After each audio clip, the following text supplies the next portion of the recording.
Hello everyone, welcome back to our channel. आज हम लोग क्लास 10th का जितना भी इंटायरली टॉपिक है, मतलब बचा हुआ जितना भी टॉपिक है, उसको आज हम लोग पूरा का पूरा टॉपिक थ्योरी का कवर करने वाले हैं। ठीक है, इसमें होगा heating effect of electric current, जिसमें इलेक्ट्रिक फ्यूज, इलेक्ट्रिक हीटर और इलेक्ट्रिक बल्ब, उसके बारे में भी देखेंगे। ठीक है, जो लाल वाला बल्ब होता है जिसमें नाइक्रोम वायर लगाया जाता है, उसके बारे में भी देखेंगे। ठीक है, और उस पर जूल्स लॉ ऑफ हीटिंग, इसके बारे में हम लोग देखना है। इलेक्ट्रिक पावर एंड फॉर्मूला, उसका फॉर्मूला, इलेक्ट्रिक पावर का फॉर्मूला कहाँ से आता है, एकदम सिंपल तरीके से आप लोगों को याद भी हो जाएगा। ठीक है, इसी लेक्चर में।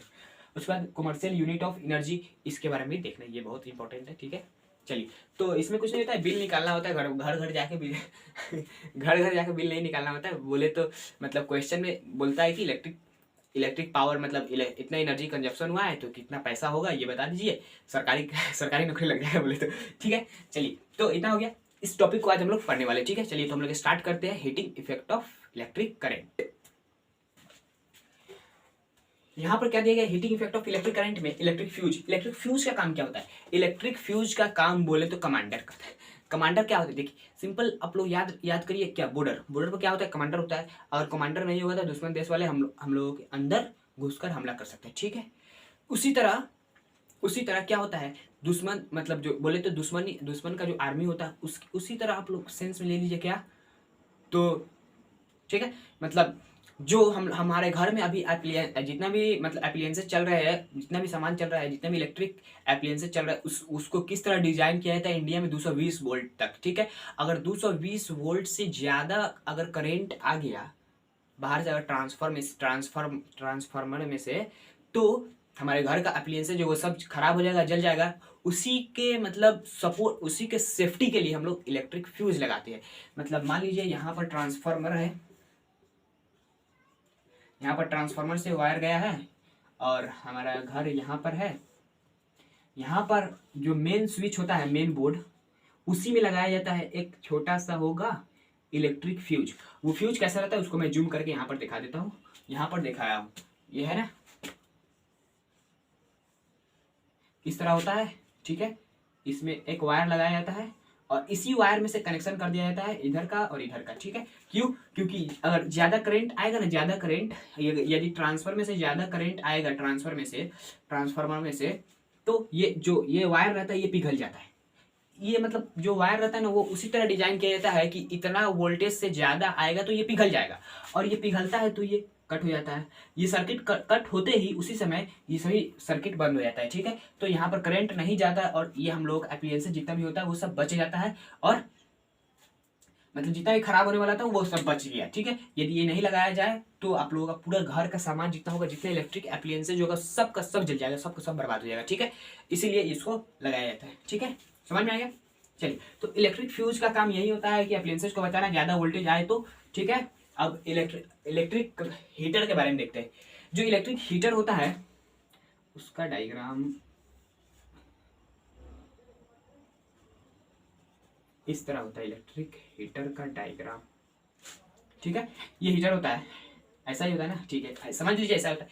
ये जो वायर है ना, ये क्या चीज का बनाया जाता है, तो नाइक्रोम का। ठीक है, इसमें निकल और क्रोमियम का मिक्सचर होता है। ये मिक्सचर बोले तो एलॉय होता है। ठीक है, ये मतलब है ना, ये कंडक्टर तो होता ही है, लेकिन रेसिस्टेंस इसका जो होता है ना, रेसिस्टिविटी वो बहुत हाई होता है, बहुत हाई। बोले तो मतलब इंसुलेटर की तरह नहीं होता है, लेकिन जो मतलब एलॉय होता है उसका जानबे करते हैं आप कितना होता है, मीडियम में होता है, लेकिन इसका थोड़ा ज्यादा होता है। क्यों? यदि इसका ज्यादा नहीं रहेगा तो ये हीट प्रोड्यूस नहीं करेगा। क्यों? क्योंकि मान लीजिए इलेक्ट्रॉन को फ्री स्पेस मिल जाएगा तो सीधे चला जाएगा, तो टकराएगा नहीं, तो हीट एनर्जी, उसका काइनेटिक एनर्जी हीट एनर्जी में तब्दील नहीं होगा, तो हम लोगों को हीट एनर्जी मिलेगा नहीं। इसी की वजह से इसको मतलब ऐसा चूज किया गया है कि मतलब यहाँ पर जब इलेक्ट्रॉन जाए, करंट जाए, तो उसमें जो इलेक्ट्रॉन होता है वो टकराएगा तो हीट एनर्जी तब्दील होगा। तो यहाँ पर जो हीट एनर्जी हम लोग को मिलता है उसको हम लोग ठंडी में वहां पर आग तपते हैं। ठीक है, बोले तो इसी तरह होता है ना। ठीक है, चलिए, तो इलेक्ट्रिक हीटर के बारे में आप लोगों को समझ में आएगा। ठीक है, तो चलिए अब हम लोग इलेक्ट्रिक बल्ब के बारे में देखते हैं। इलेक्ट्रिक बल्ब में क्या होता है, इलेक्ट्रिक बल्ब आप लोग देखेंगे इस तरह, अंडा, अंडा नहीं है भाई, ये अंडा नहीं है। यहां पर हो जाएगा आपको इलेक्ट्रिक बल्ब इस तरह। ठीक है, यहाँ पर जो निकाला गया है इस तरह होता है ना। हाँ, ये यहाँ पर जो लगाया जाता है ये वाला जो पोर्शन है, इसको ये भी नाइक्रोम का ही बना रहता है। नाइक्रोम ये मतलब निकल और क्रोमियम का मिक्सचर रहता है नाइक्रोम। इसका रेसिस्टेंस हाई रहता है, इसी की वजह से इसमें हीट प्रोड्यूस होता है ज़्यादा, इलेक्ट्रॉन ज़्यादा टकराता है, मतलब इसको रास्ता नहीं मिलता तो उसमें जाता है। ठीक है, तो वहाँ पर क्या होता है, इलेक्ट्रॉन टकराने की वजह से वहाँ पर काइनेटिक एनर्जी उसका हीट एनर्जी में तब्दील होता है। हीट एनर्जी में तब्दील होने की वजह से इसको जब बल्ब को कुछ देर के बाद ऐसे बल्ब को जो लाल वाला जलता है उसको छुएगा तो गर्म रहेगा। क्यों? क्योंकि वहाँ पर हीट एनर्जी निकला। और यहाँ पर जो हीट एनर्जी निकलता है वहाँ पर देखिए, जब कुछ भी चीज़ टकराता है तो वहाँ पर लाइट निकलता है। ठीक है, तो वही लाइट जो निकलता है ना हीट एनर्जी में तब्दील होकर जब इलेक्ट्रॉन टकराता है तो वहाँ पर हम लोगों को ग्लो दिखता है, मतलब उजाला दिखता है। ठीक है, वाइट मतलब बोले तो जितना लाइट निकल रहा है उसमें से, तो जब टकराने की वजह से जो लाइट इमिट हो रहा है, निकल रहा है, तो उसी की वजह से हम लोगों को चारों तरफ उजाला हो जाता है। ठीक है, उसका हम लोग फायदा उठा लेते हैं, इसीलिए बल्ब में नाइक्रोम वायर लगाया जाता है। ठीक है, एग्जाम में पूछ देगा कि कौन सा वायर लगाया जाता है, बोले तो कौन सा एलवाई होता है या क्या होता है, तो आप लोग एलवाई बोल दीजिएगा, मेटल नॉन मेटल नहीं होता है। ठीक है, ये प्योरली दोनों निकल और क्रोमियम मेटल ही है।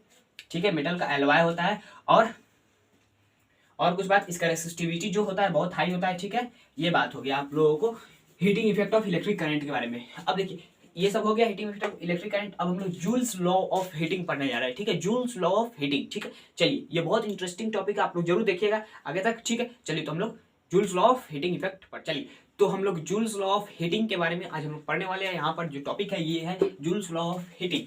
यहाँ पर ये जो बात, ये जो स्टेट कहा गया है, ये जो बात यहाँ पर कहा गया है, इससे हम लोग एक फार्मूला को डिराइव करने वाले हैं। हीट एनर्जी का फार्मूला है, यही से डिराइव होगा। इस फार्मूला में पूरा बात लिखा हुआ है, आप लोग पढ़िएगा तो समझ में आ जाएगा। ठीक है, वहाँ से मैं डिराइव करूंगा, आप लोगों को जरूर समझ में आएगा। उसका एसआई यूनिट क्या होता है वो भी बताने वाला हूँ। ठीक है, बहुत सिंपल होता है।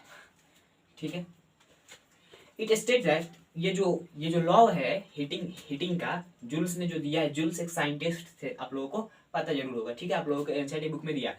इट स्टेट दैट ये क्या कहता है, heat produce in a conductor, जो एक कंडक्टर में हीट प्रोड्यूस होता है वो डायरेक्टली प्रोपोर्शनल होता है जो करंट चल रहा है उस वायर में उसके स्क्वायर के डायरेक्टली प्रोपोर्शनल होता है। जो हीट एनर्जी होता है, एनर्जी इस तरह हम लोग हीट एनर्जी को लिखते हैं, एनर्जी हीट, एच को नीचे लिखते हैं ई। हीट एनर्जी जो होता है वो डायरेक्टली प्रोपोर्शनल होता है जो करंट फ्लो करता है वायर में उसके स्क्वायर के। ठीक है, रेसिस्टेंस ऑफ द कंडक्टर, फिर जो हीट एनर्जी होता है वो किसके भी और किसी के प्रोपोर्शनल होता है, इसलिए यहाँ पर अलग से लिखा जाता है किसके, तो रेसिस्टेंस के। ठीक है, देखिए बात सेम है। ज्यादा करंट होगा तो हीट एनर्जी बहुत ज्यादा निकलेगा, और रेसिस्टेंस ज्यादा होगा, रुकावट ज्यादा होगा तो और हीट एनर्जी ज्यादा टकराएगा।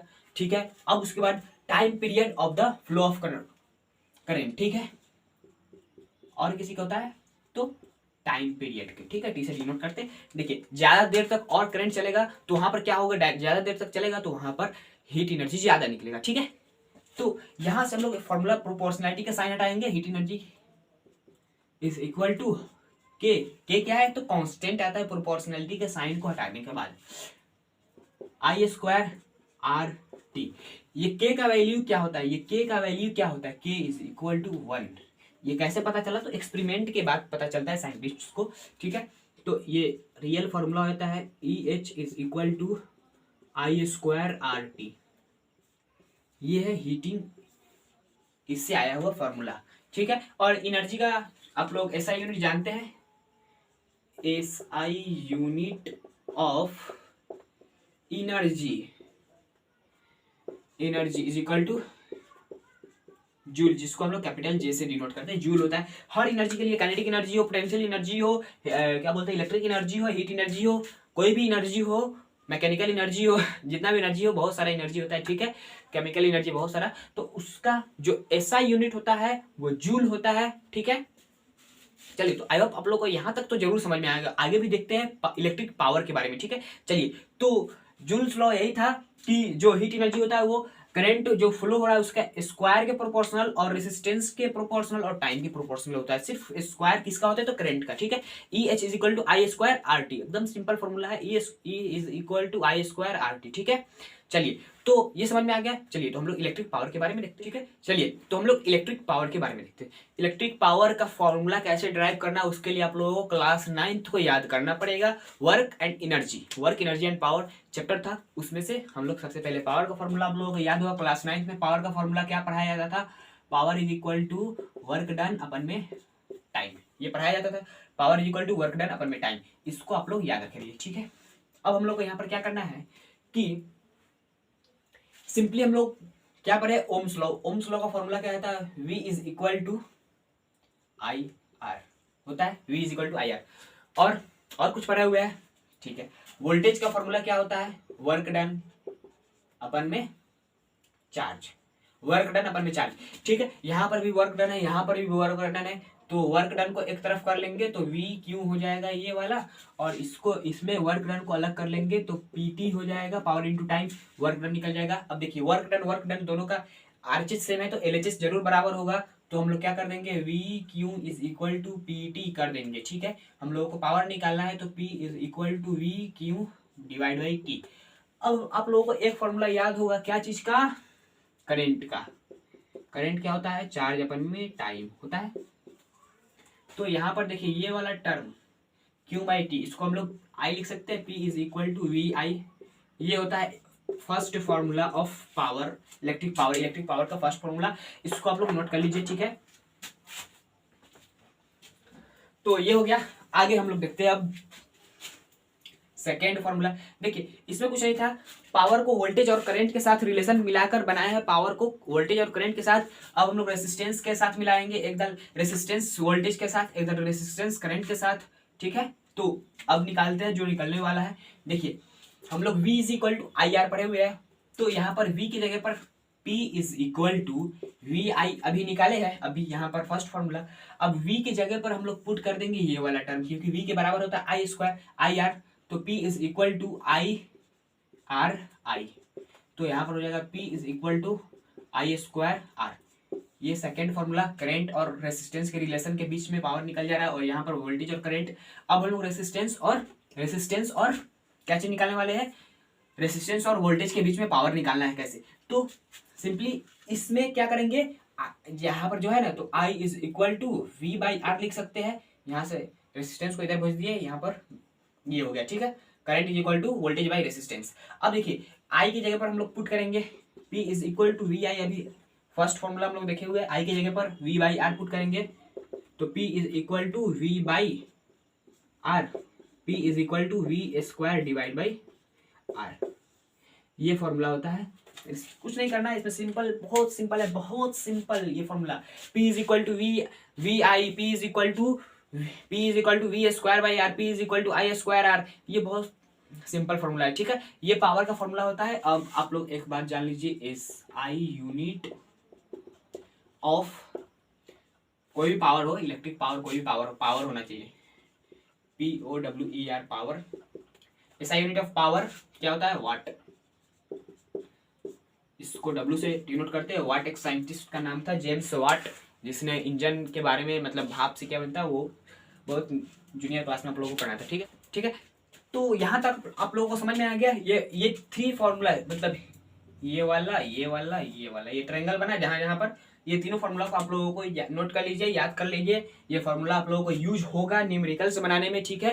न्यूमेरिकल्स जब मैं कराऊंगा तो यहाँ वहाँ पर एक बार फार्मूला रिवाइज करवा दूंगा, सभी जितना भी इलेक्ट्रिसिटी में पढ़े हुए हैं उसको, ठीक है। तो ये SI यूनिट ऑफ पावर वाट होता है, इसको लिख लीजिए। चलिए, तो हम लोग कमर्शियल